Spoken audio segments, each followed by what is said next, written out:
មកមកទេសសាច់លេរបស់ខ្ញុំលាយការពីម្សិលមិញហ្នឹងហើយមិញខ្ញុំបានបង្ហោះវីដេអូមួយឃ្លីបហើយលើ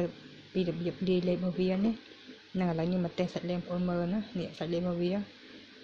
លាយស្រួលលាយមែនទែនហើយលាបក៏ស្រួលលាបបងប្អូននេះ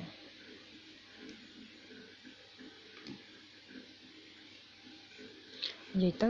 ស្រួលលាបបងប្អូនហើយយើងស្រួលលាយទៀតពិបាកឯង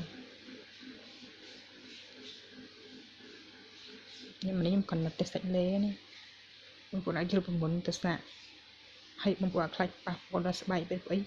រូបប្រមុនរបស់វាតិចអត់មានច្រើនញ៉ៃញ៉ៃឯងមានតែ3 4មុខទេណាដូចខ្ញុំបានបង្ហោះពីមុនមកអញ្ចឹងហ្នឹងហើយคลิปវីដេអូមុនហ្នឹងហើយណាបងប្អូននេះនិយាយទៅវាស្រួលលាបហើយសាច់លេវាគឺម៉ត់ខៃម៉ត់មែនទេបងប្អូនណានេះសាច់លេវាឃើញអត់សាច់លេវាហ្នឹងរៀងខាប់តែគាត់ថាមិនមែនខាប់លក្ខណៈចាក់អត់ចេញហ្មងណានេះអានេះវាលក្ខណៈចាក់ចេញដែរគាត់តែវាមិនរាវពេកក៏វាមិនខាប់ពេកហ្នឹងហើយសាច់លេវានេះបងប្អូននេះឃើញអត់អត់មានបាក់លាយនេះយកតែចង្កឹះមួយមកគឺលាយបានមក